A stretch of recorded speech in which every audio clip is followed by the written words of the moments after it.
I would like to welcome everyone to the 125th celebration of the Helping Hand Cemetery. My name is Alton Darden, and I'm the president of the Helping Hand Cemetery. We have made quite a few accomplishments in the last, from 2016 until now. And these accomplishments was because of our board. And at this time, I would like to introduce the board. Vice President is Dr. Melvin Johnson. And Melvin resides in Suffolk, Virginia. And one thing that's unique about this Board of Trustees is we are all connected to the trustees, the original trustees in some way. Next we have the Secretary, Gail Lover. Gail is from Houston, Texas. Our Treasurer is Rosalind Bryant. She's the quiet one, but she gets stuff done. Bob Barnes. Bob resides in Rocky Mount, but he's in Courtland, I guess, more than North Carolina. And I forgot to mention, Rosalind is the only person that we have in Courtland, which is, she's really beneficial for that. Then we have Dolores Peterson. She's our historian and grant writer, and she is from Middlesex, Delaware. And my brother, Maurice Darden, he's from somewhere. He's from Durham, but he lives in Durham. My name is Dalton Darden, and I reside in Ponte Vedra, Florida. St. Augustine, Jacksonville, I'm in the middle. I would just like to take this opportunity to just thank you for coming out, and I hope you learned something today and be willing to share what you learned with someone else. Thank you very much. I have a president point of privilege. My aunt, who's 93, wanted me to read a poem, but I told her I wasn't going to read the poem. And she sent me a cashier's check for $100. So I told her, I said, well, I'm going to make copies and I'm going to put it out there and so that people could see. She wanted just people to know that her father, Carson Wilson, was buried out in the cemetery. So I have accomplished my goal. Thank you very much.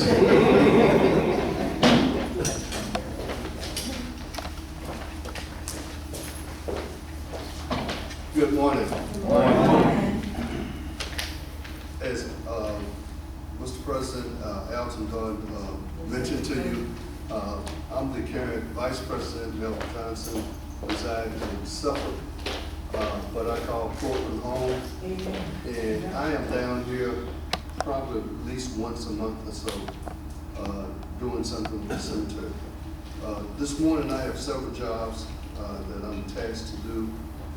But first, I want to share with you that all of the names mentioned who are members of the board, you should be aware that we're all related to each other. That's the first thing. The second thing is our families for 3 or 4 generations going back are buried in the cemetery that we're talking about. Thirdly, our forefathers and foremothers were the original members of the Helping Hand Cemetery Club and were the trustees of the cemetery and established the cemetery and are buried in the cemetery. On a personal note, my great-grandparents, grandparents, parents, brothers, and sisters are buried in the cemetery. And so that's the connection that we have both with each other with the cemetery and the community at large. And so you can understand the interest and the passion that we have about this whole adventure that we've been on over the past 6 to 7 years. When we first started out, it was because 3 of the last remaining members of the Heffernan Cemetery Club were in age, were in bad health, and needed someone to step in and take over the operations of the cemetery. All 3 of those individuals, unfortunately, have passed. But before they did, we were able to communicate with them, to obtain the books as they were from them, began to reorganize, reestablish ourselves, become certified as a nonprofit organization, and began the work of cleaning up and improving the status of the cemetery. Each one of us putting in countless hours, time, money, and reaching out to other organizations who had a mission that matched what we were trying to do.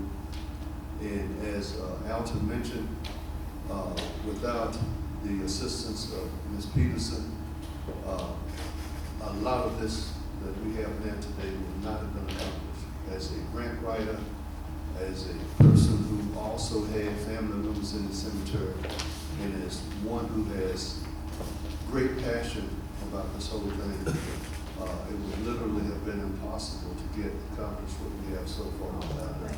So I really want to point out that this is the kind of dedication and hard work that members of the board and members of the Heffernan Cemetery Club have done over the past 6 to 7 years. So it's been no small feat. And as you recognize, with the exception of our treasurer, each and every one of us reside out of town and out of state. And in fact, our parliamentary secretary, Ms. Gail Lover, resides in Houston, Texas. That's dedication. Okay? And so, as we stand today, we stand on the shoulders of giants, and so we are proud to have continued to work.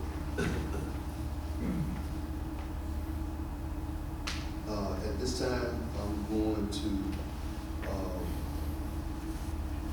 allow our other trustee member to do the introduction to donation.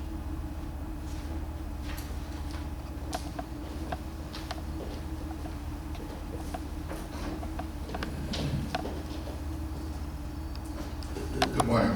Morning. My friends and enemies call me Mo. Okay, so I just prefer to be called Mo. I need to thank several people before we get started.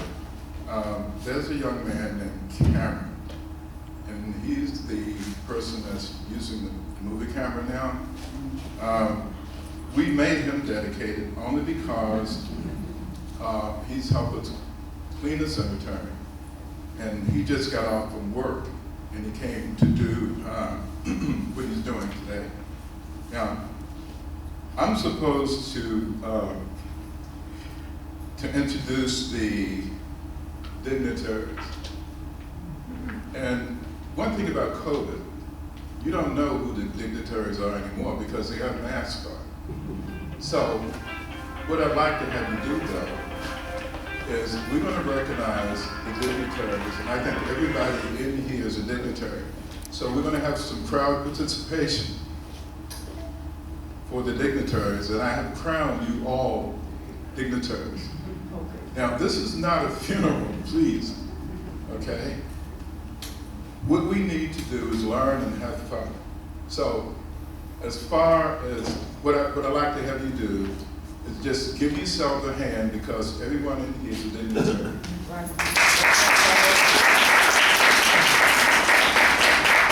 Now, one of the persons that I invited to this program today was a mayor. And he informed me that he could not be, he was going to be on vacation. And he asked me, he said, "Do you know this Maxine Nowlin?" I said, "Yeah, I'm living in her house. That's my sister." So I'm going to ask Maxine to come forward and give us a greeting from the city.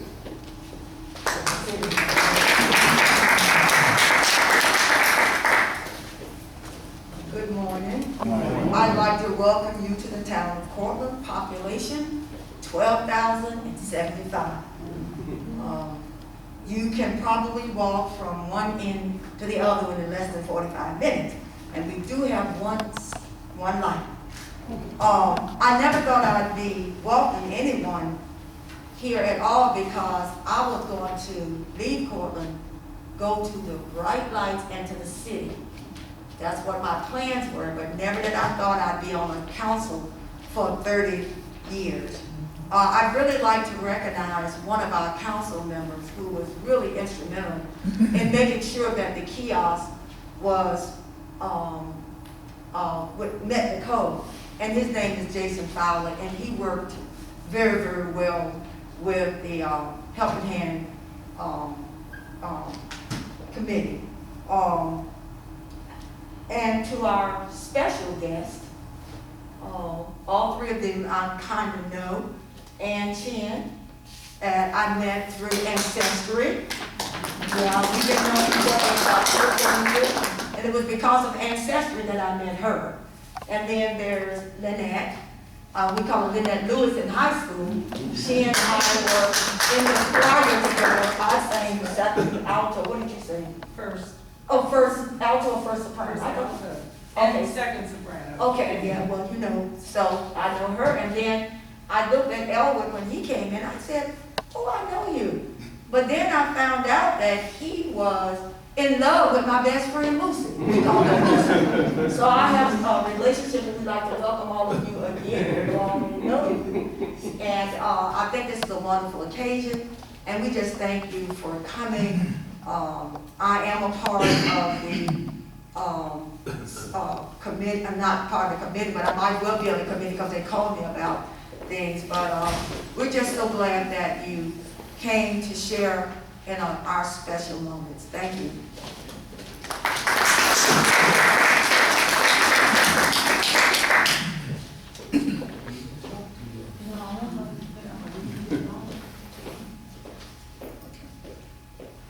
How many people in this audience grew up in Southampton County? Okay. How many people have been in this building before?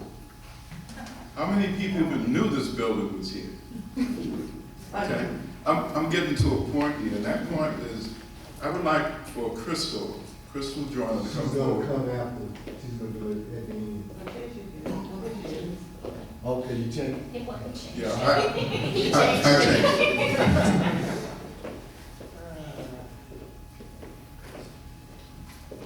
Good morning, everyone, and again, welcome. We are delighted to have the Helping Hand Cemetery group here. This is a wonderful occasion, and just to be a part of it is exciting for me as a person of color. One of my goals at the Rawls Museum when I came on in August was to make sure that we got people through that door. And one of the best ways is through opportunities like this. The point and the mission of the Rawls Museum is to promote the arts. And we want to promote all types of arts, regardless. We want every person in the community to feel welcome here and feel like this is their art gallery as well. Having said that, we have a couple programs coming up. June the 11th, we have a Chalk It Up for the kids. It's a family fun day. If you're here, you have kids, grandkids, bring them out. We are excited about this program. We also have, and this is the first time the Art Museum has done this, we have an Art of the Food. So we're gonna have someone coming in to show you how to make pretty presentations of art using your food, using carrot sticks, celery, apples, salami, cheese. Think about that for your holiday. Wouldn't that be beautiful on your tables? We also have a summer camp for our kids. We also look forward to this fall being able to do outreach again with our high school, with our high schoolers and middle schoolers. Because of COVID, we had to stop all those programs. We are able to offer programming here that the schools cannot offer because of budgeting constraints. Kids here get an opportunity to meet some of the world's best artists, have them teach them various techniques. If you have an opportunity before you leave today, this is our permanent collection. This is a collection that has not been seen in 20 plus years of local artists. Also in our outer gallery, we have our high schoolers. We just finished their show and be coming down on Tuesday. Please take the moment to look at that show. Again, thank you all so much for being here.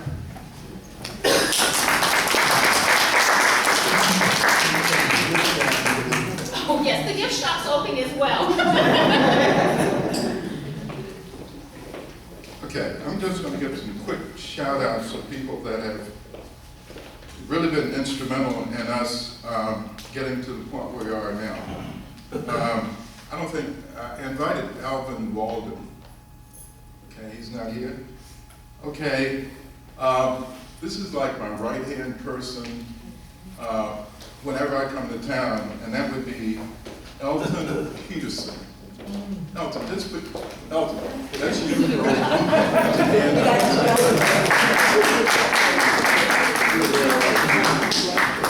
Yeah, and we have Jason Fowler. We have Forrest Johnson. Forrest is the only person that I know, whenever I come to the cemetery, he seems to be there. He always spends more time there than dead people. And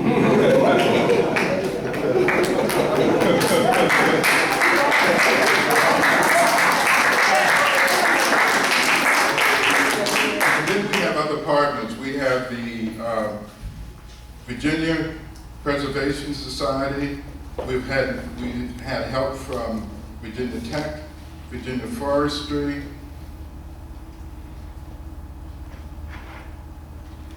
and that's it for right now, except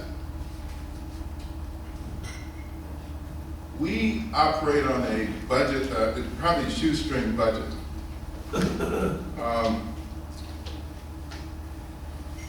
We need at least $3,600 per year just to cut the grass. And we hope that no trees fall, because if a tree falls, it's going to cost us an extra $2,000. So we need $3,600. There's a number of ways we can get that amount of money. We can have one person give us $3,600. We can have 60 people give us $60. Or we can have 100 people to give us $36. 36 people to give us $100. Okay, so I figured this thing out. But there are a number of ways that you can actually support us. And if you have this brochure, if you look in the center of it, it's every way that you can give us. We Zelle, we do all types of stuff. But just look in the center of this program. I think it's going to be got one. Look in the center of it, and it'll tell you exactly how you can support us, because we do need your support.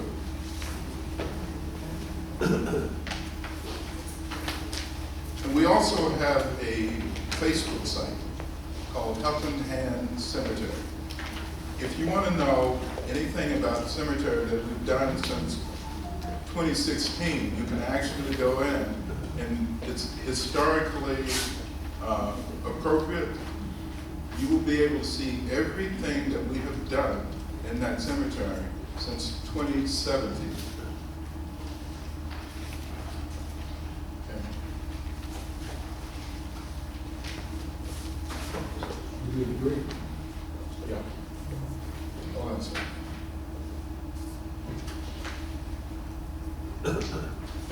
Okay, this is the brick. This is another way that we try to raise money. And I wish you could all see it. There's one in the back, and when you go out to the cemetery today, you're going to be able to see these bricks. They're memorial bricks. This one says, "In loving memory of Travis Turner by Tanya Barber," and she's a lifetime member.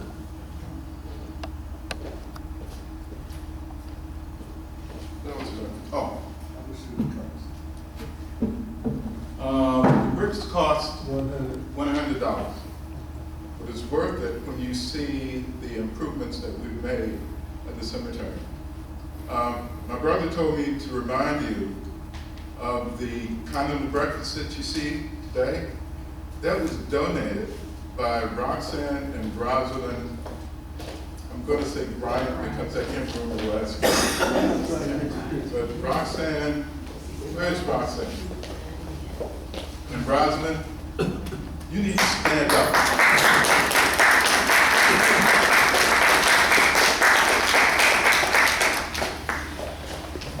You'll see him again at 1:30.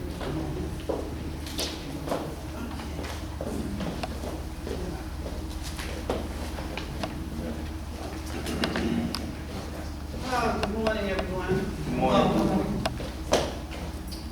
I just did a little cleanup. We were also supported by Virginia Humanities and Virginia Department of Historic Resources. We started our program telling their stories, and I'm going to tell you how that got started. But first, I'd like to thank Crystal for welcoming us here today. I'd like to thank our guests for coming today and sharing their expertise with us.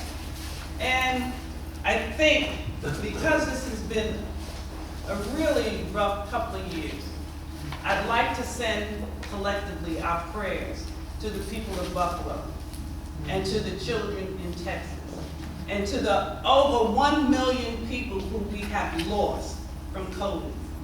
Now I know, we all know, prayers are not enough, but they're a great way to start. So if we can do that at some point, we will send our prayers out to these people. President Biden said something that I always like. And he was discussing how he handled the loss of his family members. And he said, there will come a day when remembering our loved ones will bring a smile to our face before it brings a tear to our eyes. And right now, the Helping Hand Cemetery Club, we walk that cemetery like Melvin said, Vice President Melvin said, we walk this cemetery all the time, but we're smiling now. We're looking at the people who we know have been interred in this cemetery, and we think about their lives. We share their stories. We do not want their legacy to get lost. And as you know, if we don't remember their legacy and remember their lives, we're not going to find that information anywhere, and we're about to lose it in the history books in school. So it is up to us to remember those people who started this Black community in Courtland. And they started it against all odds. And I just wanted to say, some of those people in our cemetery were born in slavery, excuse me. Some of them lost loved ones, sold to other states. Some of them lost loved ones who decided to get on that ship and go back to Africa and settle Liberia. A lot of them lost loved ones to sickness and to disease. It was not easy. Plus they had to deal with the post-slavery circumstances, Jim Crow, segregation. Their life was quite difficult. So I only say that to remind you that when we look at their lives, we have to step back and say, what an accomplishment. They built this Black community here in Courtland. Despite all of those, they were strong, brave people, our ancestors. And we all should remain very proud of them. So as we walked around the cemetery, we told each other stories. I told them about my great-grandparents. I have at least 25 family members buried in Helping Hand. My mother was born right behind the cemetery. All right, so I'm very familiar with Courtland. My grandmother lived in Musuem. As we started sharing the stories, we realized that a clear picture came of what this community must have looked like. And we really saw a clear picture of a man who, with 5 other trustees, bought property to start this cemetery in 1897. A man, a reverend, who started a black bank in Courtland. How many of you knew that there was a black bank in Courtland? Yeah. Reverend O.G. Jenkins started a black bank in Courtland and had 3 other banks in different surrounding towns. There was a group of men who petitioned the Department of Education here in Courtland in 1920, around there. 26, okay. 24. Thank you, 24. Because they were determined to build a black school, a Rosenwald school here in Courtland. And you will see that Rosenwald school later on when we go to have lunch, because it's now the Courtland Rec Center. These people, we had political activists, we had leaders, we had entrepreneurs, we talk about the store owners all the time. They started this community by being brave and strong, and we should not forget them. We should not forget their lives. We should share their stories every chance we get, because we are vessels. I know you're telling me time. He does this to me all the time. Okay? We are the vessels that's going to take their stories and pass it on to future generations. So we need to make sure that we share these stories, and in the hope that our children, our grandchildren, will grow up as I did, learning the stories from my great-grandparents, that they will grow up and share these stories with their grandchildren. So, telling their stories, that's what we're about. That's what our project is about, and we want to thank a lot of our funders, Virginia Humanities, 400 Years Commission, Preservation Virginia, Department of Forestry. We had so much support. So I hope you enjoy the day. And, oh, okay. I am reminded to remind you of the booklet. You'll see the stories in your booklet of just a few of our, as Maurice calls them, our unsung heroes. And you'll see some history of Courtland as well. Now, we were so excited about putting this information together that we're not finished. We're going to continue this work. Our next book, you're going to see many more unsung heroes. So if you have information about anyone, any ancestor who might be in the cemetery, please submit it to us, because we want to capture the lives of as many unsung heroes as we can. All right? Okay, thank you so much for coming today.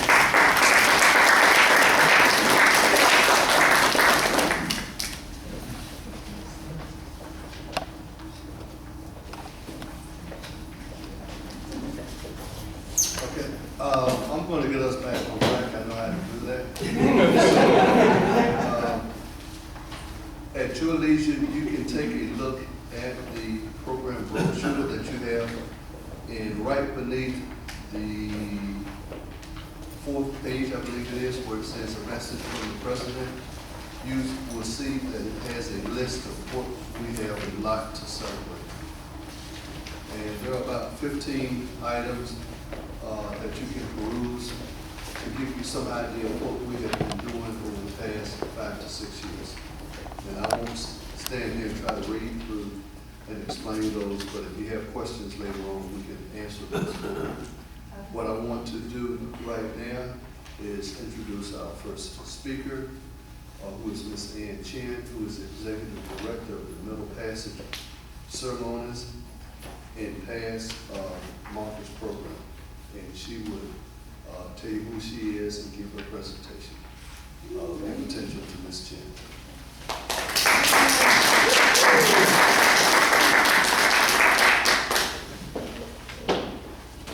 I thank all of you for the invitation to come today, Memorial Day. I will tell you, you all don't know me, but I know a lot of your ancestors. For 2 reasons. Number one, by family. I'm part of the Crocker Doles Darden crew, Walton, So these are the families that connect me to this place.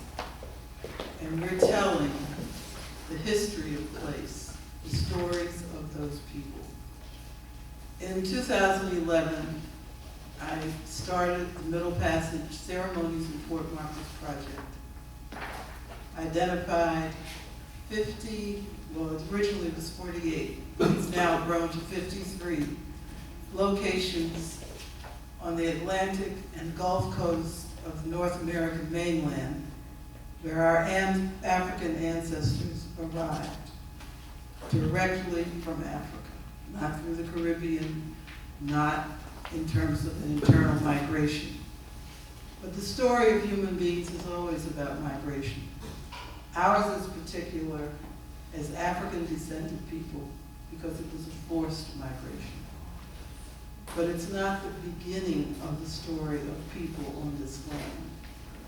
I met Chief Lynette, in 2013 at historic Jamestown, because we insisted that in each of the 53 locations where we want local communities to tell their story, to put a marker that before they do anything, to identify the first people of that area and ask permission to put a marker. The reaction has always been from each group that we have gone to ask permission. No one has ever asked that before. We all are part of a place. We all have families, and those families have stories. And to verify my connection here in Courtland, it was the stories, not even the data, not the documents, but the stories that I have been told with the names of people, that when I put those names to Maxine Nowlin, she was like, oh my God, these are the same people who I know. That's all very often you need. We were talking earlier before the program, and we talked about how people have to keep track of families.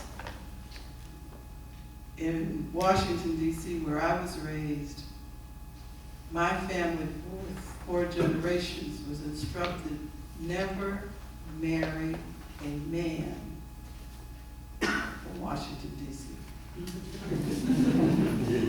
Not because of behavior, not because of morals or values, but because you don't know who you could be related to. Here in Southampton County, I'm sure that that is even more crucial. And so people keep track of who you people are, because you can't take a chance. And sometimes it happens anyway. You know, because a lot of us have family based in Virginia, but we migrate all over the country. So these stories that you have, even if it's bits and pieces, write them down and record them, because they will be so valuable.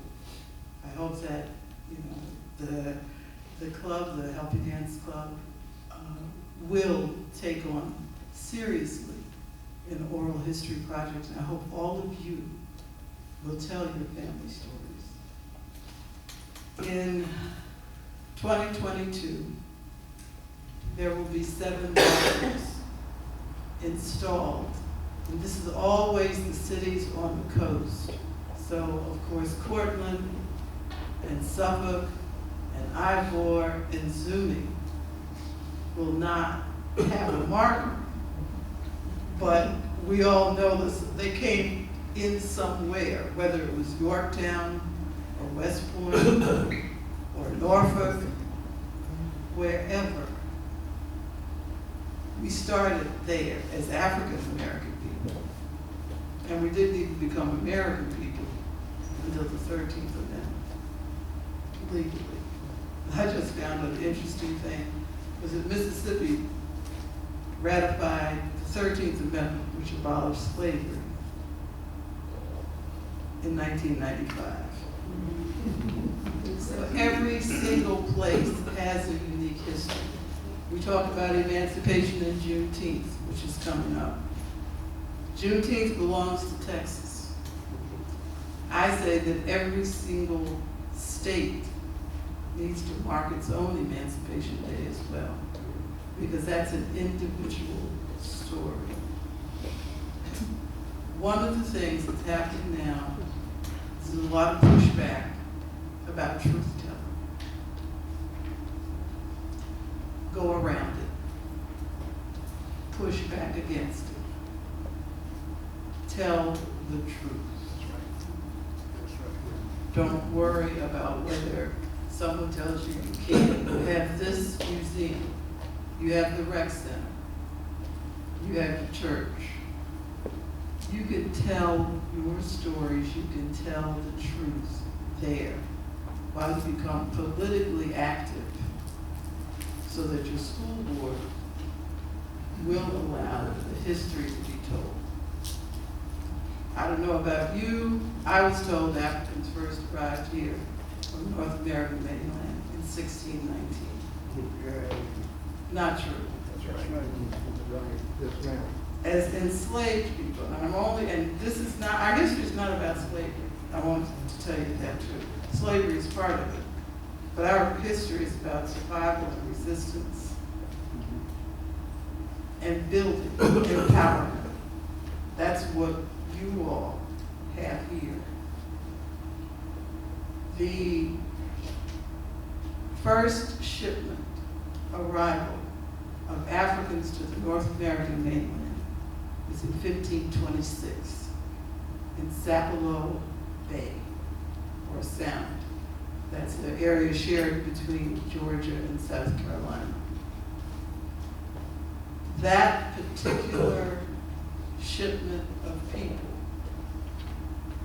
burned down the Spanish settlement and escaped into the interior of the mainland to live with native people. That was a pattern that has been established, and it's been repeated. Resistance, whether it's you just don't feel good today, or the tools don't work, or you broke through, as well as escaping. If you say Courtland or Jerusalem, Virginia, everybody says that term. That was a mark. You say South Carolina, Stone Oak Rebellion. You go to Louisiana, it's the German Coast Rebellion. Our people, and a lot of the kids don't understand that because I wouldn't put up with slavery, I wouldn't do this. You don't know what these people had to endure to survive. As they say, walk in somebody's shoes before you know what they experienced. And this is after arriving. So we focus on the Middle Passage. 2 million Africans died in the ocean crossing. Only 500,000 arrived in the North American mainland. Most of the Africans who came to the Americas came to either Central America or South America, and South America in particular. We were so hardy here on the North American mainland that we reproduced, here we are. One of the things that I learned, and we talked about it last night in Maxine's house, between 1590 and 1830, most of the children born in the Americas, North America, Central America, and South America, had African mothers. They were fathered by African men, European men, and Native people. Native women were dying from disease, or they were getting as far away as possible from the invaders. So the majority of babies, children, people for 300 years had African mothers. What does that tell you about who we are? Memorial Day, something we practice is now a national holiday, as well as Juneteenth, national holiday, Martin Luther King. Those are all related to people of African descent.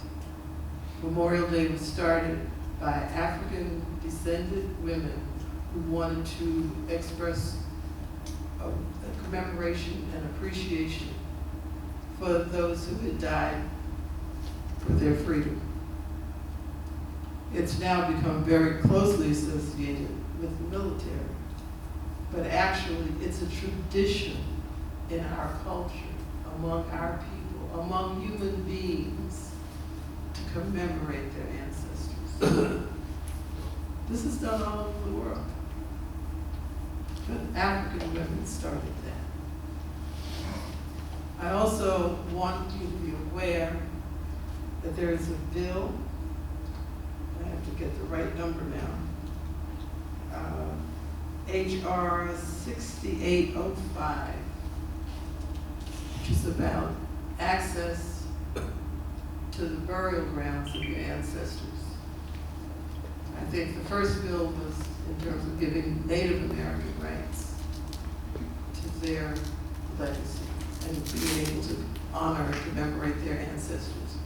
And for years, those of us who are African descent have relied heavily on that bill. There's a new bill now that will allow you to have access on private property where you know your ancestors are buried. We have stories to tell. We have to make our connections. Of the 53 locations in the United States, there are now 30 markers.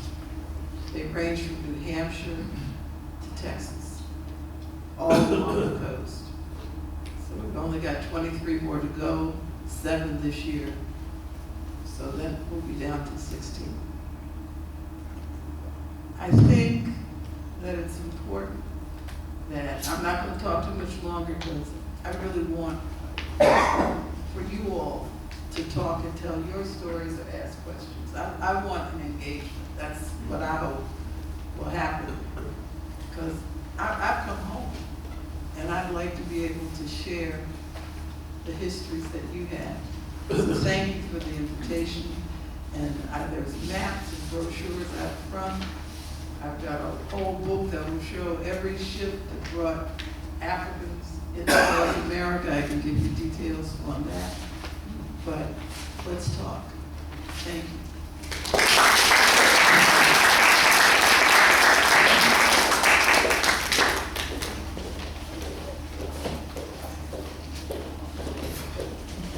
I want to thank Ms. Chen for that very inspiring presentation. And I implore you to be aware that she put out a lot of information that is not only historical, but also very pertinent and relevant to today. I talked with her earlier, and I told her that I have a contact at the Melvin City Library with a historian, genealogist there, who has the documentation of the maritime manifest of ships that came in and went out delivering slaves from Africa as well as through Port Norfolk to ports south. So I'm excited about the work that she's doing, and I would encourage you to spend a few minutes talking with her about what she's involved in. Our next speaker that I have on my list is Chief Lynette Allston, who is a member of the Hideaway Indian Tribe of Virginia. Ms. Allston.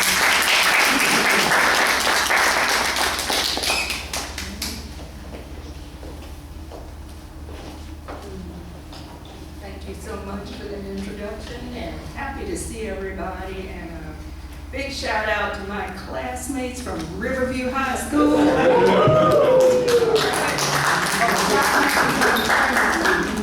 Thank you, that's right. It was, it shifted the name, but I can still see y'all playing basketball, and in my mind, you look just like you did in 19 Blue.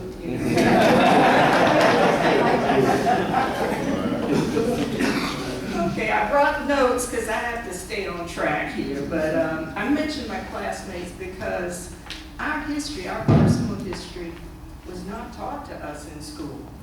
Okay, Nottoway Indians, that was something on a highway marker. So putting that story together, bringing together all that information, we had to put it together with that oral history. And then we began to go into documents that had been written, and Mr. Stiff's going to talk about that. But our ancestors speak to us. And our ancestors left us here to tell their story.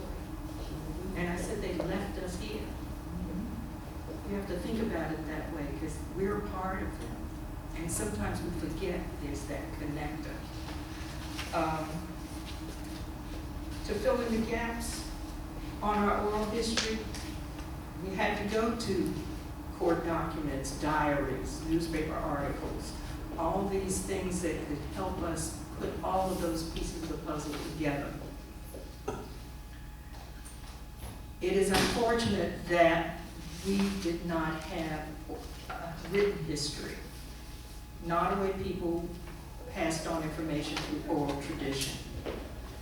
Like other folks who were illiterate, you had to pass it on through oral tradition. So we lost some information, but however, we were able to put together who we are. And actually in this room, we have Dolores Peterson, we have Leroy Hardy, we have Crystal Joyner, we have a Crocker line. Okay, so we put the pieces together and we know our genealogy and we know who our people are. The ancestors in Helping Hand Cemetery spoke to the committee. They understand the importance of remembering the challenges and the situations and the contributions that families gave to this community and to the region. They spoke and said, pay attention. Tell folks who we are, what our lives were like, what we did, and how we survived. And I want to take you back to the Nottoway people, the first people here. Because indigenous people have been on this land for 20,000 years or more. There's evidence at a place called Cactus Hill that's just off of Highway 35 up the road a piece. That is the oldest Paleo-Indian site in North America. And many of us know that Native people lived here because of what we find in the fields. Those of you who worked and plowed, you know something pops up and it's old. Or even if you go out and cut the grass in your yard, something pops up and, wait a minute, who left this here? Nottoway territory covered parts of present-day Southampton, Nottoway County, Dinwiddie, Sussex, Surrey, and Isle of Wight. It was a territory. It was not a confined space because Nottoway people felt you could not own land. It was free, just like the air.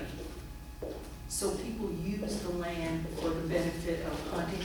There were crops, there were farms, and that was a method of keeping the earth, the environment safe. Nottoway people are Iroquois speakers. There are 3 language groups of Native people in Virginia: Iroquois, Algonquin, and Siouan speakers. The Algonquins are the ones you associate with Jamestown. Those are the Powhatan Federation.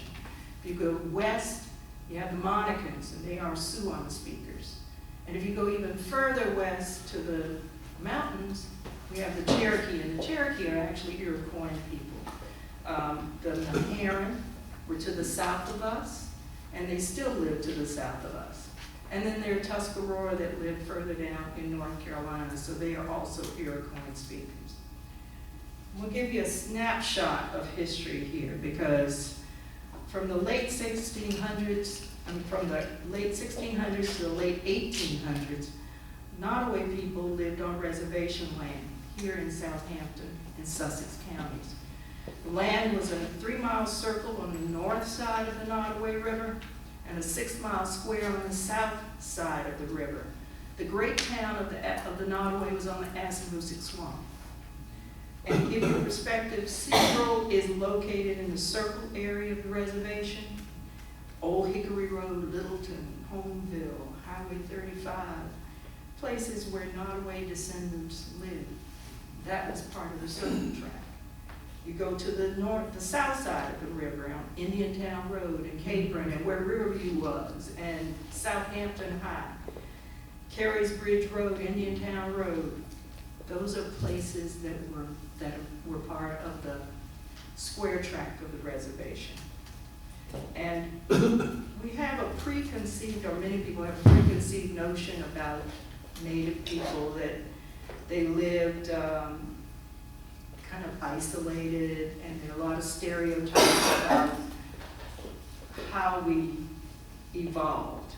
But Nottoway people actually had a lot of interactions with the English when encroachment began. They also had a lot of smart negotiations with the colonists, and that helped with the survival of the tribe. First recorded contact with Nottoway was in 1652. Edward Bland visited 2 towns on the Nottoway River up near Stony Creek.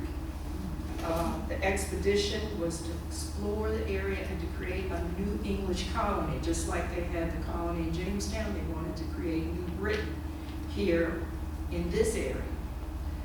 The Nottoway signed 2 treaties, one in 1677, and then they had a standalone treaty in 1712.